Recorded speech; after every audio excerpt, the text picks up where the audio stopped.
Hello my dear friends, आप सभी का स्वागत है हमारे अपने YouTube channel special field special study में। आज इस वीडियो में हम बात कर रहे होंगे इंट्रोडक्शन टू डिसेबिलिटी, जो कि डीएड डिप्लोमा के फर्स्ट ईयर का फर्स्ट थ्योरी पेपर है, जिसमें हम सभी लोग यूनिट 2 रिवीजन कर रहे हैं। परिभाषा, कारण एवं निवारण, प्रकार, शैक्षिक निहितार्थ एवं प्रबंधन। इस यूनिट के अंतर्गत हम लोगों ने सब यूनिट 2.1, 2.2 और 2.3 कवर कर लिया है। अब इस वीडियो में हम जो कवर करने वाले हैं वो 2.4 रिवीजन करेंगे, और ये रिवीजन क्लास सभी के लिए होगा, यानी कि HI, VI, IDD तीनों ट्रेड के बच्चे ही इस क्लास को रिवीजन करेंगे, क्योंकि introduction to disability common course है और सभी ट्रेड में ये पढ़ा जाने वाला कोर्स होता है। तो चलिए स्टार्ट करते हैं। स्पीच एंड लैंग्वेज डिसऑर्डर के बारे में हमें जानना है। तो भाषण और भाषा विकार क्या है, ये हम आज जानेंगे। चलिए शुरू करते हैं। 2.4 सब यूनिट ये है हमारा 2.4, भाषण और भाषा विकार, स्पीच एंड लैंग्वेज डिसऑर्डर। सबसे पहले हम जानेंगे स्पीच क्या है, स्पीच की परिभाषा क्या है। तो डिफिनीशन ऑफ स्पीच, भाषण भाषा का उपयोग करते हुए एक मानव मौखिक संचार होता है, क्योंकि जो कुछ भी आप संबोधन कर रहे होते हैं उसको आप मौखिक रूप से जब संबोधन कर रहे होते हैं उसी को क्या बोलते हैं, भाषण बोलते हैं, या उसी को स्पीच बोला जाता है। प्रत्येक जो भाषा होता है वो स्वर और व्यंजन ध्वनियों के ध्वन्यात्मक संयोजनों का उपयोग इसमें होता है, जो उसके शब्दों को ध्वनि प्रदान करता है। अर्थात ये कह लीजिए, चाहे वो अंग्रेजी शब्द का प्रयोग करे या फ्रेंच शब्दों का प्रयोग करे, भले ही वे किसी भी भाषा में हो और उन शब्दों को उनके शब्दार्थ में किसी भी भाषा के शब्दकोश से शब्दों के रूप को लिया गया हो, उसको एक वाक्य प्रदान किया जा रहा हो, यानी कि वाक्यों की एक श्रृंखला हो, उसको बाधाओं के अनुरूप उसका प्रयोग किया जा रहा हो, तो जो वो एक वाक्य होता है उसका जो शाब्दिक शब्द होता है उस पे एक नियंत्रण कंट्रोल किया जाता है, उतार चढ़ाव उसमें होता है, बोलने का अलग ही तरीका होता है, या कह लीजिए वक्ता अलग अलग जानबूझ करके भाषण करते हैं, जिनमें वो राजनीतिक तौर पे भी करते हैं, स्कूल में चाहे प्रधानाचार्य के द्वारा संबोधन किया जा रहा हो या बच्चों के द्वारा कोई स्पीच तैयार किया गया हो। तो ये सारी चीज़ें इसमें होती हैं जो कि मौखिक रूप से उपयोग में लाई जाती हैं। सूचना देना हुआ, घोषणा करना हुआ, कुछ पूछना हुआ, या अनुनय विनय करना हुआ, निर्देशन देना हुआ कोई, या फिर किसी के अर्थ को व्यक्त करना हुआ, या फिर कोई उच्चारण शैली हो जो कि काफ़ी तेज आवाज़ में की जा रही हो, या स्वर शैली हो, या गति स्वर हो। तो इस तरीके के सभी जो पहलुओं पर ध्यान दिया जाता है, या ऐसे में जो एक्टिविटीज़ कराई जाती है वो आपके किसके अंतर्गत आती है, वो आपके स्पीच के अंतर्गत आती है। जैसे कि उदाहरण के तौर पर जब आप प्रार्थना सभा में खड़े होते हैं तो वहाँ पे आप लोगों से ये बोला जाता है कि बेटा कोई ऐसा सद्वाक्य या विचार आपके मन में हो तो आप सामने से आ करके उसको बोलें, तो आप उसको वहाँ पर स्पीच के तौर पर बोलते हैं, जो कि क्या कहलाता है, आपका भाषण कहलाता है। या जो आप वहाँ पे किसी चीज़ के अर्थ को प्रकट करते हैं या घोषणा करते हैं, जो कुछ भी, वो चीज़ क्या कहलाता है, आपका स्पीच कहलाता है। अब वो चाहे प्रार्थना सभा में बच्चों के द्वारा हो, या प्रिंसिपल के द्वारा हो, या फिर वहाँ के जो टीचर हों, स्टाफ हों, उसके द्वारा हो, या फिर आप किसी राजनीतिक दल में देखें वहाँ पर किसी नेता मंत्री के द्वारा कुछ संबोधन किया जा रहा हो, वो सभी क्या कहलाते हैं, स्पीच कहलाते हैं। ये जो स्पीच बोले जाते हैं ये काफ़ी शब्दों का भंडार होता है, और उन्हीं शब्दों से ये वाक्यों का एक श्रृंखला बन जाती है, और एक के बाद एक वो बोलते जाते हैं, उसी को स्पीच बोलते हैं। ये मौखिक तौर पे ही हमेशा रहता है। आगे हम बात करेंगे कि भाषण के कारण क्या होते हैं। तो सबसे पहले इसमें हम जानेंगे कि पहला कारण होता है कि व्यक्ति को अपने विचारों और भावनाओं को साझा करने का जो ये माध्यम बनता है, ये बहुत ही सरल होता है। और भाषण के माध्यम से व्यक्ति अपने जो दृश्यात्मक होते हैं या फिर अन्य जो कथक होते हैं, उस चीज़ को वो संवाद कर सकता है, और जिससे सामाजिक और सांस्कृतिक का संचरण भी बढ़ता है। यानी कि समाज में भी उसके पहचान को बढ़ावा मिलता है, उसकी सामाजिक प्रतिष्ठा भी बढ़ती है। आगे बात करेंगे तो दूसरा होता है कि भाषण एक महत्वपूर्ण शिक्षात्मक कौशल होता है, या शिक्षा और सीखने का माध्यम भी होता है। ज्ञान और जागरूकता को भी ये बढ़ावा देता है। भाषण के माध्यम से जो शिक्षक होते हैं, विद्यार्थियों को अक्सर वो शिक्षा के प्रति जागरूक करते रहते हैं, मोटिवेशनल का काम करते हैं, और छात्र विशेष विषयों में अपने विचारों को भी प्रकट करते हैं। जो अपनी राय देते हैं वो किस तौर पे देते हैं, मौखिक तौर पे देते हैं, स्पीच के माध्यम से। तीसरा ये होता है कि जो भाषण होता है वो आदर्श और प्रेरणा का स्रोत हो सकता है। यानी कि आप कोई मोटिवेशनल स्पीच भी बोल सकते हैं, जो कि व्यक्ति को अपने उद्देश्य को प्राप्त करने में उसको सकारात्मक एक दिशा प्रदान करता है। आगे बात करेंगे चौथा, भाषण नेतृत्व कौशल को भी ये बढ़ावा देता है। यानी कि जो कोई बोल रहा होता है, उसके सामने वाले जो भी होते हैं वो उसको सुन रहे होते हैं। एक अच्छा भाषण नेता अपने अनुयायियों को अपने उद्देश्यों से वो प्रेरित करता रहता है, और जो उसका कार्य होता है, उस कार्य को करने के लिए या उस लक्ष्य को प्राप्त करने के लिए उनका मार्गदर्शन करता रहता है।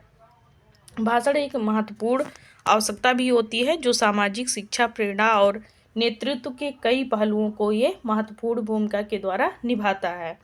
यह एक शक्तिशाली और प्रभावशाली माध्यम भी होता है, जो व्यक्ति को दूसरों के साथ सहयोग करने और समाज में उसके योगदान की जो क्षमता होती है, उसको ये प्रदान करता है कि व्यक्ति क्या कुछ समाज में रह करके कर सकता है। इसके अनेक प्रकार भी होते हैं, जैसे कि मौखिक भाषण, ओरल जो स्पीच होता है, ओरल स्पीच यानी कि मौखिक भाषण। दूसरा है रिटन स्पीच यानी कि लिखित भाषण। और आपका मौखिक भाषण क्या होता है कि समाज में जैसे आप ध्वनि को सुनते हैं, तो उसी को अपने भाव में उसको व्यक्त जब करते हैं, अपने विचारों को मौखिक रूप से, तो उसी को क्या कहते हैं, मौखिक भाषण। अब हम देखेंगे कि लिखित भाषण क्या होता है। तो लिखित भाषण में ये होता है कि जैसे पूर्व के जो अस्थायी रूप से भाषण होते हैं, उसको याद रखने के लिए क्या किया जाता है कि हम उसको लिख करके रखते हैं। लिखित रूप में वो आवश्यक होता है रखना, ताकि जब कभी भी भाषण का दायित्व आप पर बढ़ जाए तो आप उसका सहारा ले सकें। जो भी राजनीतिक नेता लोग होते हैं या राजनेता लोग होते हैं, वो पूर्व से उनको क्या सामने से बोलना है, वो चीज़ें उन्हें लिखित तौर पे दी जाती हैं, जिसको पढ़ करके जो राजनेता होते हैं या नेता होते हैं, वो जनता के समकक्ष अपनी भावनाओं को या अपनी योजनाओं को वो वहाँ पर रखते हैं। नेक्स्ट है भाषा विकार, जो कि आप जानते हैं लैंग्वेज डिसऑर्डर के रूप में। तो भाषा विकार का परिभाषा क्या है, ये हम जानेंगे सबसे पहले। तो भाषा विकार की जो उत्पत्ति होती है, ये हमारे वाणी उत्पादन में संलग्न होती है। विभिन्न चरणों की क्रिया को इसमें सामान्य होना अत्यंत आवश्यक होता है, क्योंकि अगर वाणी अच्छे से हमारा डेवलप है, तो हम अक्षरों का ज्ञान कर पाएंगे और शब्दों का ज्ञान कर पाएंगे, फिर हमारे वाक्यों का ज्ञान होगा, और उसी से फिर हम एक तरीके से स्पीच कर पाएंगे। लेकिन यहाँ अगर तीनों चीज़ों में कहीं भी दिक्कत आ रही है, तो इससे क्या होता है, लैंग्वेज डिसऑर्डर होता है बच्चे में। इसके साथ ही अगर हम देखें तो अगर बच्चे में किसी भी प्रकार से सुनने की क्षमता में अगर कमी पाई जा रही है, या फिर उसकी जो मानसिक क्षमता होती है वो एक सामान्य व्यक्ति की तरह नहीं होता है, तो भी बच्चे क्या होते हैं कि बोलने में वो असमर्थ होते हैं, कम शब्दों को सीख पाते हैं, सीखने में पीछे रह जाते हैं, सुनते नहीं हैं, तो फिर उनका जो भाषा होता है वो अच्छे से डेवलप नहीं हो पाता है। जब बच्चा सुन नहीं पाएगा, समझ नहीं पाएगा, तो सुनने समझने में अगर उसके कमी पाई जा रही है, तो उसे अक्षर और शब्दों का ज्ञान नहीं हो पाएगा। और ऐसे में क्या होता है कि बच्चे को भाषा संबंधी विकार उत्पन्न होते हुए आप देख सकते हैं कि बच्चे में कहीं ना कहीं लैंग्वेज डिसऑर्डर देखने को मिल रहा है। इसके कारण क्या हो सकते हैं, जैसे बोलने में अगर बाधा स्वर रज्जु जो होते हैं या तंत्रिकाएं होती हैं या फिर मांसपेशियां होती हैं, ये गले में मौजूद एक ऐसी संरचनाओं को प्रभावित कर देती हैं जो आगे चल करके भाषा विकार का कारण बनता है। यानी कि जो ओकल कार्ड होता है गले में पाया जाता है, ये अगर क्षति हो रहा है तो बच्चे में लैंग्वेज डिसऑर्डर पाया जाएगा, या उसे मानसिक रूप से किसी भी प्रकार की दिक्कत आ रही है, यानी कि मस्तिष्क में क्षति हो रही है, तो भी उसमें लैंग्वेज डिसऑर्डर देखने को मिलेगा। उसके बाद मांसपेशियों में अगर कमजोरी आ रही है तो भी लैंग्वेज डिसऑर्डर देखने को पाएंगे आप। स्वर संरचनाओं में कमजोरी, स्वर रज्जुओं में अगर किसी भी प्रकार का वहाँ पे चोट लगा हो या फिर वहाँ पे क्षति पाई जा रही हो, तो भी लैंग्वेज डिसऑर्डर बच्चे में या व्यक्ति में देखने को आप पा सकते हैं। स्ट्रोक हो रहा हो या स्वर रज्जु जो है वो आपका चोटिल हो या उसमें किसी भी प्रकार की कमी हो, तो ऐसे में क्या करना चाहिए कि जो भी भाषण समस्या है उससे जो पीड़ित लोग हैं उनको सामान्य स्थितियों में जब आप रखते हैं तो फिर वो धीरे धीरे बढ़ता ही जाता है। ऐसे में उनके भाषा विकार का जो कारण बनता है वो काफ़ी गंभीर हो जाता है, जो आगे चल करके एक तरीके से उसको हम ठीक नहीं कर पाते हैं। थोड़ा बहुत उसमें काफ़ी हम चेंजेस कर सकते हैं, लेकिन बहुत प्रयास जब करेंगे तब। अब इसमें और भी जो कारण बनते हैं, जैसे आत्मकेंद्रित की भावना उसमें ख़त्म होने लगती है, ध्यान की समस्या होने लगती है, स्ट्रोक होने लगता है और मौखिक कैंसर होने लगता है। स्वर यंत्र का भी कैंसर बढ़ने का यहाँ पे संभावना हो जाता है। पागलपन आने लगता है बच्चों में और हंटिंगन रोग भी इससे फैलता है। अब हम इसकी रोकथाम कैसे कर सकते हैं, तो भाषा विकार जो होता है यानी कि लैंग्वेज डिसऑर्डर, उसको सुधारने के लिए क्या किया जा सकता है, यानी कि उसको पूरी तरीके से तो हम नहीं सही कर सकते हैं, लेकिन उसमें काफ़ी कुछ सुधार कर सकते हैं अगर हम बार बार उसकी प्रैक्टिस बच्चे को करवाते रहें, या जो व्यक्ति है उसको लैंग्वेज डिसऑर्डर है तो उसको बार बार अभ्यास कराना चाहिए। अपनी भाषा जो है या कौशल को सुधारने के लिए उसमें रोज़ाना अभ्यास अगर कराया जा रहा है तो उसके लेखन में भी और उसके बोलचाल में भी, दोनों में भी हम परिवर्तन ला सकते हैं। अधिक अगर हम प्रयोग करा रहे हैं तो भी, यानी कि जब कोई कौशल बार बार कराया जाता है, एक से अधिक बार कराया जा रहा है, तो कोई भी कौशल सीखने में बच्चा या बालक सक्षम होता है। बेहतर बनाने के लिए क्या किया जाता है कि भाषा को ज़्यादा से ज़्यादा प्रयोग में लाया जाता है बच्चे के, तो वो बोलने और लिखने दोनों में वो जल्दी से जल्दी सारी चीज़ें कवर करता है। शब्दकोश और व्याकरण का सुझाव देना चाहिए। अगर उसके शब्दकोश सही नहीं है, व्याकरण उसका सही नहीं है, तो इससे उसके भाषा डेवलप में कहीं ना कहीं दिक्कत आएगी। तो इससे हमें क्या करना चाहिए कि ये सुझाव देना चाहिए कि बच्चा शब्दकोश और व्याकरण पर ज़्यादा ध्यान दे। संवाद और सुनने में विशेष सावधानी रखनी चाहिए। जो अच्छे संवाद हों, अच्छी बातें हों, उसको सुनने की आदत डालनी चाहिए, ताकि जो बच्चा है उसका भाषा कौशल जो है वो सुधर सके। व्यक्तिगत शिक्षा भी देनी चाहिए, यानी कि जो लैंग्वेज डिसऑर्डर होता है उसको ठीक करने की आवश्यकता है तो भाषा शिक्षक की सहायता लें, और इससे विशेष जो आवश्यकता वाले बच्चे हैं उनको एक विशिष्ट कार्यक्रम में शामिल करा करके आप उनको एक तरीके से व्यक्तिगत शिक्षा दे सकते हैं। नेक्स्ट है सावधानी और स्वयं समीक्षा करें। जो कुछ भी आप बच्चे को सिखा रहे हैं उसमें अगर वो गलतियां कर रहा है और बार बार उसको प्रयास करा रहे हैं, तो उसकी जो मूल्यांकन करने की प्रक्रिया होती है उसको आप स्वयं करिए कि बच्चे में कितना कुछ परिवर्तन हो रहा है और कितना कुछ बाधाएं आ रही हैं। सॉफ्टवेयर की भी सहायता लेते रहें। जैसे भाषा विकार को सॉफ्टवेयर की सहायता से सुधारा जा सकता है। सॉफ्टवेयर जो होता है वो विशेष शब्दों को सही बोलचाल में या लेखन का करने में उसके कहीं ना कहीं वो सुधारने का पूरा प्रयास करता है। सुझाव संग्रहण, तो विशेषज्ञ जो होते हैं वो दोस्तों या शिक्षकों से सुझाव लें, उनकी सहायता से जो भाषा कौशल है उसको वो बच्चे का सुधार सकते हैं। संशोधन और संवाद समूहों में शामिल होना, जो भी भाषा कौशल से संबंधित बच्चे में दिक्कत आ रही है तो उसको सुधार करने के लिए सबसे पहले संशोधन करना चाहिए कि जो कुछ भी वो गलत बोल रहा है, जो गलत संवाद कर रहा है, उसके उस संवाद में शामिल होकर के उसको वहाँ पर आप जहाँ गलत बोल रहा है टोकिए और बताइए उसको कि ऐसे किया जाएगा तो ये अच्छा रहेगा। उसको बेहतर बनाने के लिए विशेष टेक्निक की भी सहायता आप ले सकते हैं और अभ्यास का अवसर उस बच्चे को बार बार मिलेगा तो धीरे धीरे सारी चीज़ें ठीक हो जाएंगी। सहायता प्राप्त करें, इसका मतलब ये होता है यदि भाषा विकार गंभीर हो जाए तो उसको आप स्वीकार करें और उसके साथ में आपको समय बिताने की आवश्यकता होती है। तो ऐसे में क्या करना चाहिए, विशेषज्ञों की सहायता लेनी चाहिए और बच्चों को उनके साथ रख करके आदर्श तरीके से उनकी मदद करनी चाहिए, जिससे बच्चे में काफ़ी कुछ सुधार देखने को बाद में आपको मिल सकता है। अब हम देखेंगे लैंग्वेज डिसऑर्डर के टाइप्स, यानी कि टाइप्स ऑफ लैंग्वेज डिसऑर्डर। तो इसमें सबसे पहले आता है डिसअफेजिया।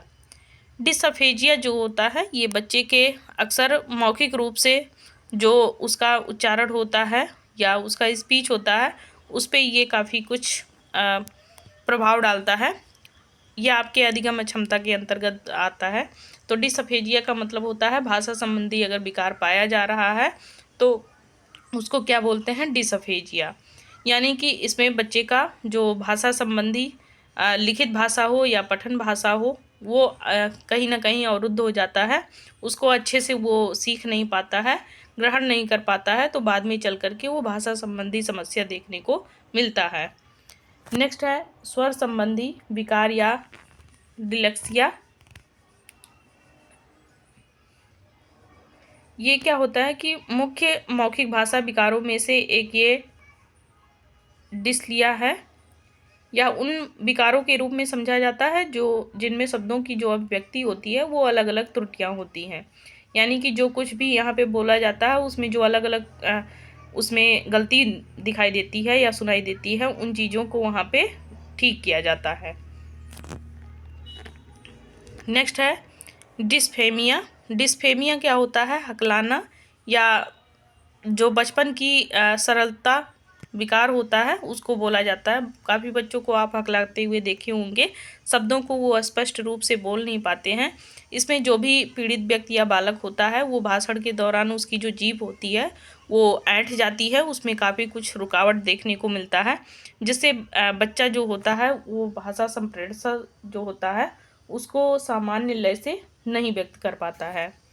ये आमतौर पर शर्म और चिंता का बनता है, यानी कि बच्चे में अगर शर्म आ रही है, चिंताएं बनती जा रही हैं तो फिर वो शब्दों को अच्छे से नहीं बोल पाएगा, समाज के अनुकूल वो नहीं रह पाएगा और ऐसे में उसमें काफ़ी कुछ समस्याएं देखने को फिर बाद में मिलती हैं कि अपने जो उसके फीलिंग्स होते हैं या अपनी जो अभिव्यक्ति होती है उसको वो व्यक्त नहीं कर पाता है।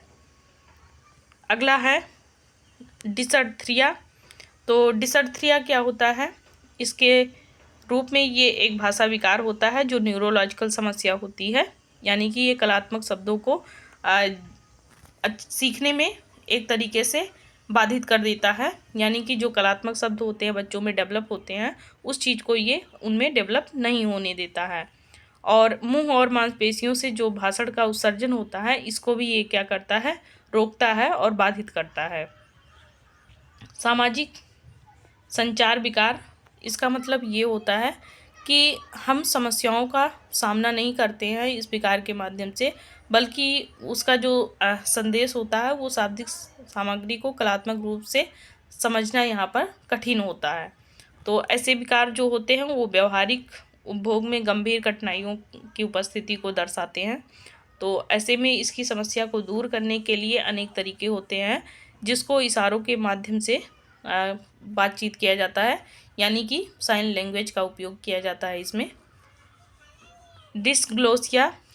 डिस्ग्लोसिया का मतलब क्या होता है कि एक ऐसा विकार होता है जो ध्वनियों की अभिव्यक्ति को एक गंभीर कठिनाई का कारण बना देता है।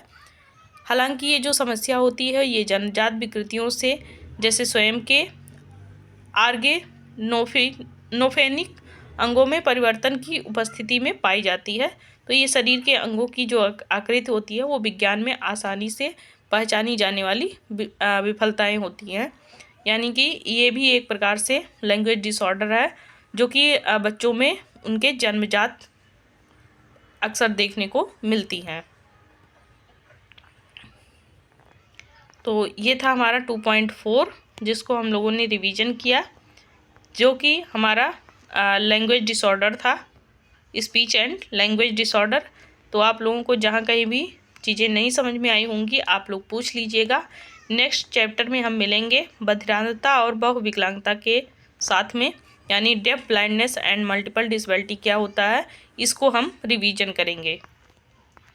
तो तब तक के लिए इस वीडियो को एंजॉय करें और वीडियो शेयर करें, लाइक करें, सब्सक्राइब करें चैनल को, ताकि जो भी जानकारी आप लोगों को चाहिए वो आप लोगों को समय समय पे मिलती रहे, और आप लोगों का जो रिवीजन क्लास चल रहा है ये भी आप लोगों को समय समय पे आपको मिलता रहे और आप रिवीजन करते रहें। जल्द ही पेपर आप लोगों के स्टार्ट होंगे, तो आप लोग तैयारी अपनी करते रहिए। तब तक के लिए बाय बाय, टेक केयर।